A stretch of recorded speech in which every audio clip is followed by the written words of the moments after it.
So in movies, everybody picks up microphone and it always happens.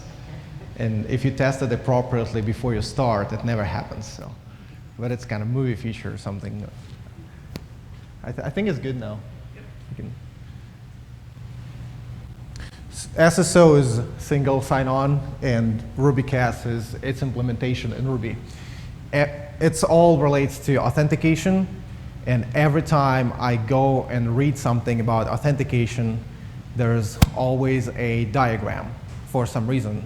There will be square here, there's some server there, and there's like user icon, browser icon. And it never makes sense. It's like art, where if you're a creator and you're an artist, then you do it, and everybody else just tries to guess what is the concept. I worked with RubyCAS for about 5 years so far, and I even made my own diagram. I think I did show it to some people. It didn't make sense. So the good news is we're going to go with no diagram. I'll just keep it like this. The only question I have, does anybody feel really good today? Who feels really good? OK, come here. So the first thing I do is I go to app 1, and what do you think you're going to do? I want to be authenticated in app 1.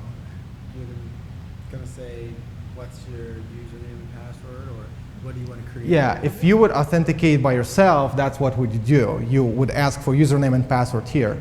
Instead, you don't, and you just send me to single sign-on system. Okay. Yeah, wait a second. I need to grab something. It's a very secure thing, and you're going to be in charge of it. Here you go. Okay, cool. So you send me to SSO, and that's where I actually authenticate. He asks me for username and password, and if it's correct, you're going to give me a ticket. It's basically like a key, just a set of numbers. And with that ticket, I go back to app 1 and saying, here we go, I'm authenticated. But you cannot trust that. I just brought some random number over here. Mm-hmm. So what you do, by yourself, without me, you go there and check if it's legit. All right, cool. You go back, and now you can trust it. It doesn't matter anymore. You can throw it away. It's one-time thing. You don't need it anymore. And now I'm authenticated here. Now I work in this application, and then I'm going to application number 2. Guess what you're going to do? Send there. Yeah. You already know that I'm authenticated. You keep the cookie. I'm good. You just give me a ticket. Good job. So here we go. Can you trust that? I don't think so. Yeah. What are you going to do? And it's not through browser. It's not through me. They have their own connection. They check out if it's legit. Yeah, you can just throw it away. Cool. And now I'm authenticated in here. And I stay here as long that session is in here. And if at some point session expires, I go back there, cookie is there, and you just send me back. Any kind of functionality that relates, if you don't enter password properly, all that stuff happens only in one place, and you don't have to re-implement it anywhere else. Thanks, guys. Good, very good job.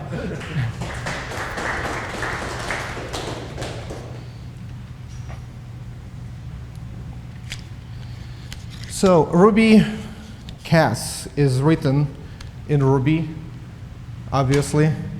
We're going to go into boring parts, so you can check my Instagram if it's boring. What happens is it's a Sinatra app. It's basically a web framework. It's really fast.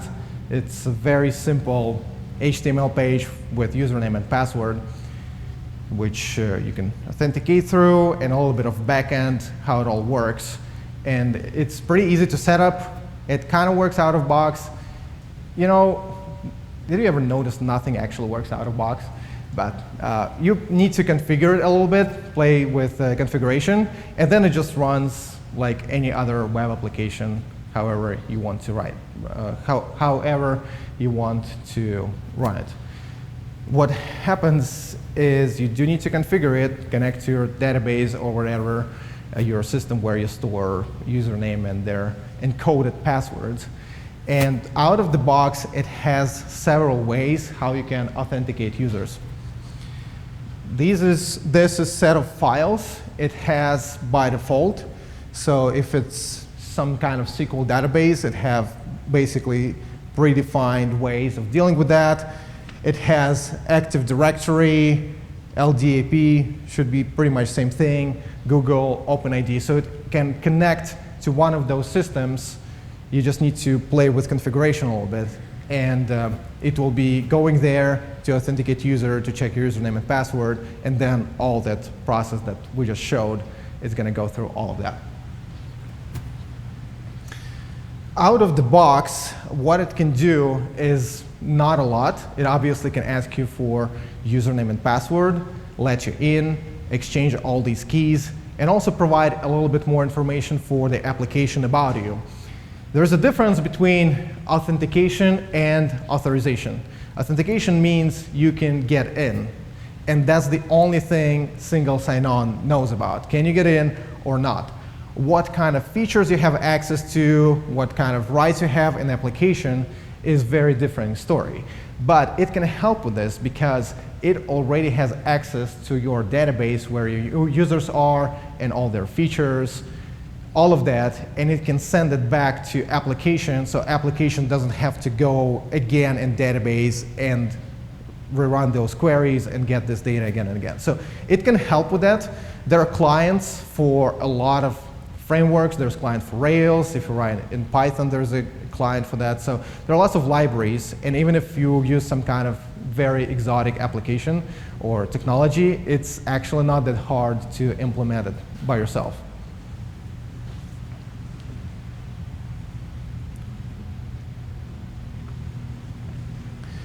And that's it. Everything else that you typically would expect from it is not in there. For example, one huge problem we ran at the company I work when we first introduced it, there was no forgot password. Who forgets their passwords, right? And if you don't know your password, like you can just call and ask maybe. What happened is we didn't implement it, and because it was switched from traditional application into single sign-on, basically it means it killed all the sessions and everybody was in logged out state. And actually 80% of them couldn't restore their password because functionality is not in there. So they started to call, we had to roll back to the old system, implement I forgot my password, and then put it back. I think there's a reason they want to keep it very simple, and how you implement I forgot my password process can differ from company to company, so they kind of leave it on the side so you can implement it on your own. But that was, we didn't expect how many people cannot memorize their passwords. Another cool thing, sometimes you have enterprise client who already have single sign-on, and they don't want you to generate some username and passwords for their users because they have a process, they have particular security certifications, and sometimes it's restriction that they don't want anybody have any extra passwords into any other systems. The cool thing, what you can actually implement with single sign-on is to chain those single sign-on. So you go to app 1, it redirects you to SSO, RubyCAS, then from there it can redirect you further to another enterprise single sign-on system of your client, and then it jumps back and jumps back. So there are libraries that are available for Ruby that can do it. For example, OAuth, if you want to authenticate people through Google, log in with Google or log in with Facebook. You can just put, it's Ruby, there are Ruby libraries for that, so you put them in, and then you can implement these kind of things. If you work with enterprise clients, there is a gem for SAML protocol, which also you have to implement from scratch, but there are libraries which make it easier. And you can implement them. It will jump from app 1 to single sign-on as RubyCAS, and then it will jump into some SAML enterprise system and back and back.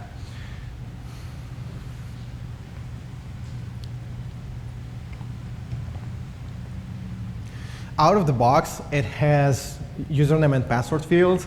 This interface is not actually that pretty, so you probably want to do it on brand and color it appropriately. It's very simple HTML page. You can just edit it manually.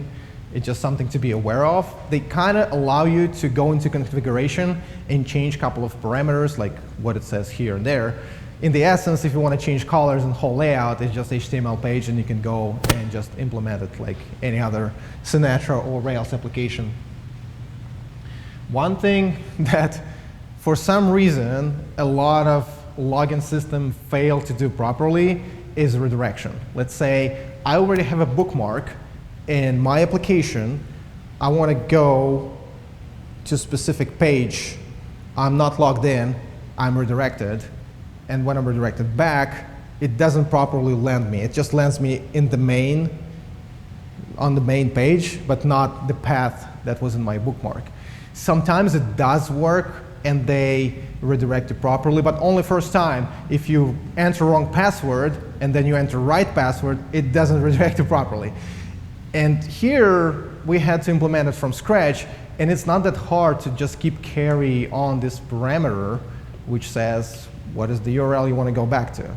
It's one of, I think, really good user experience things that if you enter wrong password and then you figure it out or enter the right one, it always remembers, and it's very easy to do this. It remembers the path you want to go to, it redirects you back, and on the client side, you'll just catch that parameter and redirect them properly. It's a really cool feature. It's pretty much all backend coding, but it's not that hard to implement, and it's really good for users. They're gonna like it for that. Regarding authorization, a lot of heavy work needs to be done on the application side. The only thing it can provide is a couple of records that in the same table where you store username and password, it can grab extra records and send them back. Sometimes it's a little bit more complicated. It's not just that table where you store users. It's a couple of others. Maybe there are some account properties, some features. So you want to make whole requests to grab all that information. You want to authorize users to use particular features or go to specific pages. So for that, you can do a little bit code modification on single sign-on side. Basically, there is a path, and if you use SQL database for authentication, there's a method called getMatchingUser. And you can modify it to go into your database, grab whatever you want, and send it back. And we do it in OpenStruct. OpenStruct is like hash where you can access by .method or by key or by strings, like universal hash. And you just put all the attributes, let's say from user table, maybe from any other table. You put it in huge hash and you return it from that function. And that's what SSO uses to send all the information to the application. And once you're in application, then you can get this information and do something with that. For example, in Rails, there is a library called can that basically made for authentication. So it can take that request and it will work with this and it will know where a user can or cannot have access. A couple of other useful things you also want to consider is app switcher. SSO knows what application you can have access to. So you can just make an extra page where once you log in, you can present them, hey, this is all applications you can have access to, and you can click on them. As well, you can send that information to the application, and application will know what other software or websites you can have access to. So this way, you can have like drop-down menu with application switchers on your software here or in RubyCAS over here in both places. It's pretty cool. Nothing too big, but really nice like user experience feature. Another one which is pretty cool is to change temporary password. Let's say when you create an account or a user create their own account, you just assign a password to them. Once they log in for the very first time, you can ask them to change their temporary password. And anything else you can think about, imagine it is just Ruby code. You can go ahead and modify it to your needs.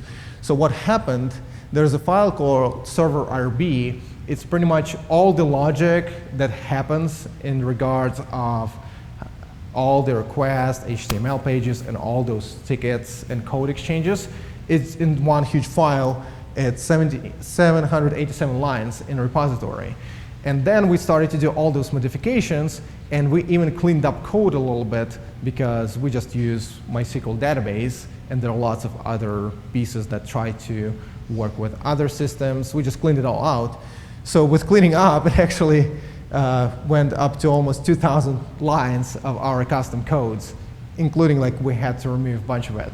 So, but it's Ruby. If you know the language, you can implement a lot of things on your own on top of this very simple mechanism it provides out of the box.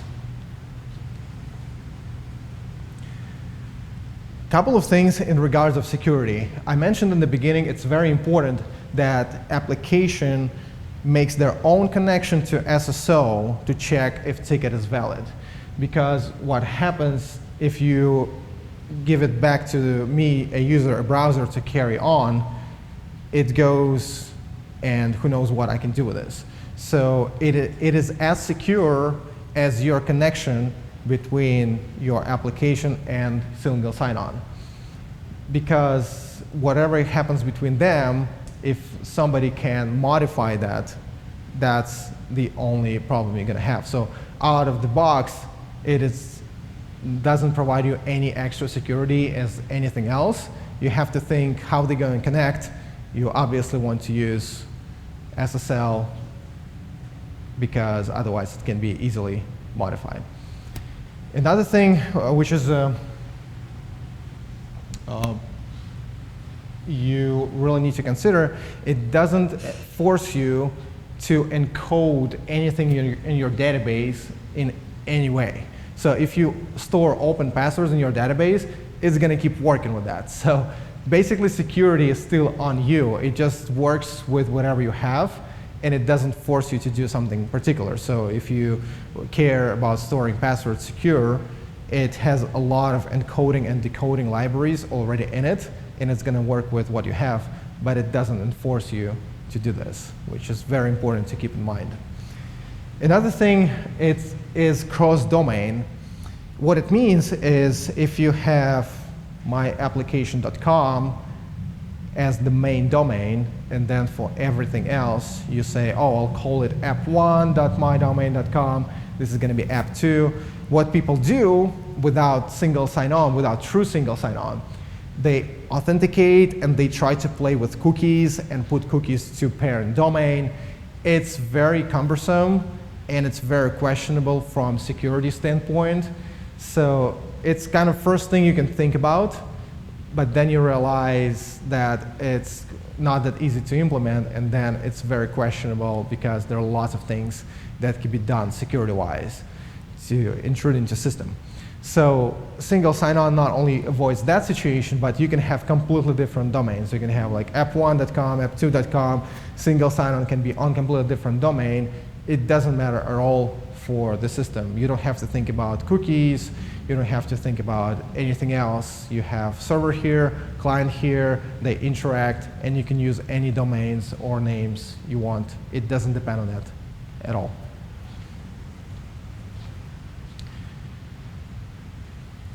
In the beginning, when you set it up, there's a config/config YAML where you set up all the initial parameters. So it does store all these tickets and codes in their own database. At the same time, it connects to whatever you store users and passwords. So you just specify this database. You also specify which column you use for username and passwords and extra attributes. It is all those extra parameters, extra fields you want to grab from that table with users to send them back so application can take this data and, for example, use it for authorization. So it's just summary of all the things that you want to consider to implement by yourself. So out of the box, it's a very simple authentication system. It doesn't have anything of that, forgot password, other SSO system, custom login page, how you control redirection, accept license, that's another thing pretty popular, or change your temporarily password, and app switcher, all those things you really can implement in your own way, and it's a natural application, it's pretty easy framework. As long as you don't go in any complications and you don't feel like, okay, that's the place to use Rails or something more sophisticated, it's actually a really good platform to write a little bit of Ruby code and do very good user experience. So, for those who going to ask really cool questions, I'll give you a card with personal message. Who wants to ask a question? Is that project maintained currently? Sorry? Is the project currently maintained? Yeah, I'll give you a card. It's, I think, a couple of years ago. Here you go, your prize. It's very simple. I think it is maintained, but I didn't see any commits for a while. And I don't really know what those commits would be for. I don't think there are lots of open issues, like not crazy. Like people want just some super feature or something. Maybe you can consider, oh, I want this forgot password to be implemented. Like things like this exist, and they're like, no, we're not going to do this. Overall, it's very simple, and whatever isn't there is not a really big project to have a lot of contribution. So I think it is maintained, but rarely. Not too often. I have more. Maybe 48 at this point. Oh, it's Queen of Hearts. It's a good one. Here we go. How would you compare this approach to just creating a server that issues like JWTs and have that authenticated, via the public key on the other side for the other services? Can you repeat that? Like, how would you compare this to just creating a small service that issues JWTs, which is a fairly popular solution nowadays that can be verified with a public key? So the question is, why don't you just go implement your solution, for example, use JWT, which is very, very popular, and make it on your own? The answer is yes, but you just have to create something from scratch where that already works. And CAS is actually standard that not only implemented by RubyCAS, so it's already implemented by multiple other systems. So the answer, you can always implement your own solution from scratch. It just doesn't make a lot of sense to do it. Or you can, as an alternative, actually, you can use some enterprise system like Okta or some SAML, which actually very hard to set up. And usually you cannot go and just modify code and do whatever you want. You have to go through a very cumbersome process of adjusting configs, maybe dealing with XMLs to adjust everything. So the great feature about this is the Ruby code you can modify by yourself instead of dealing with something like creating from scratch or using some huge enterprise system, which might be overkill if you're working on a couple of simple applications. So it has very specific niche.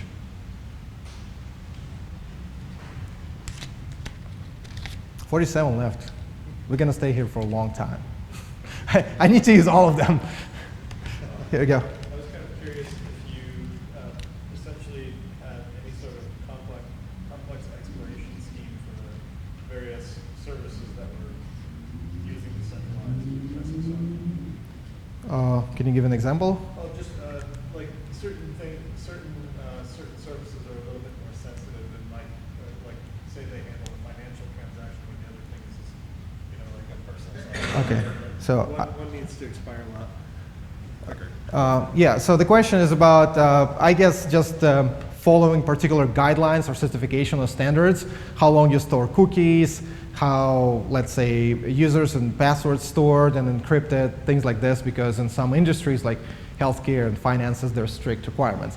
So some of these things adjustable through config, like lifetime of cookies, and some of them, because it's Ruby code, you can implement, and some of them comes down how do you encode passwords, which everything security-wise pretty much falls on actual engineers who are going to implement it and how your whole structure works. This is just a bunch of code that works on top of your solution. It's not more or less secure than what you have. So it's pretty much, you have to figure out on your own. You can adjust a couple of parameters in the config, and then if it's something more than it can handle, you can just go in the code and actually implement by yourself. Yeah, go ahead. I can give you another one. I have a lot of them. Does it also have the notion of like a refresh token that it can deliver as well, so that it doesn't, so the person doesn't have to be authenticating necessarily. The service can say, oh yeah, you're still fresh. There is a lifetime of different cookies and tickets. Those tickets, they exchange. So what happens is you can set up lifetime for all of them as well as lifetime for cookies. It's all adjustable. There are some defaults. Usually on RubyCAS side, you want to keep it longer. And on application side, you want to keep it shorter.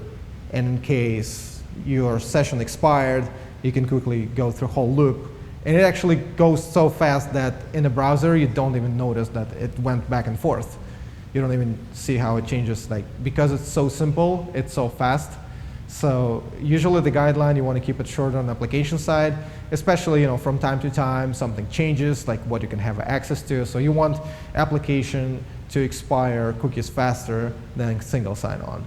But it has defaults, and basically the analogy is something similar to refresh token and auth is there's no really token. If your session expired and you want to authenticate user again, you just go to single sign-on like a regular request, and then it goes back with these codes and tickets and just goes through the whole loop. So you don't need special token to refresh authentication. You just redirect user back and forth, exchange those tickets, and there's no any special ticket to do this. So it's actually a little bit simpler than OAuth, like a little step closer to simplicity. Go ahead. Do you need a client on the app side to receive validating tokens, or are you just hitting an API with a regular URL whatsoever? So the question is, if you need, on a client side, do you need some special library, or you can just hit APIs? Thank you. It's a little hard. In between clubs, I thought it's a cool idea. So you do need library. Even if you don't have it, it's not hard to implement, but it's not just hitting APIs. There are a bunch of things that it does out of the box. For example, I'll be talking from Rails perspective, the Rails RubyCAS client. You just need to tell it what's the URL of your single sign-on, and that's the only thing it actually needs to know. So all those cookies, storing authentication information, exchanging API requests and tickets, and even some help with redirection to where a user wanted to go initially, it's all already implemented in a library. So they do exist. It's not hard to implement them if you use some exotic technology. At the same time, I know PHP, Python, and Ruby, they all have clients. They just handle a lot of things that very simple and should have been done anyway. So it usually doesn't make sense to make your own solution. You can just use library and just adjust it.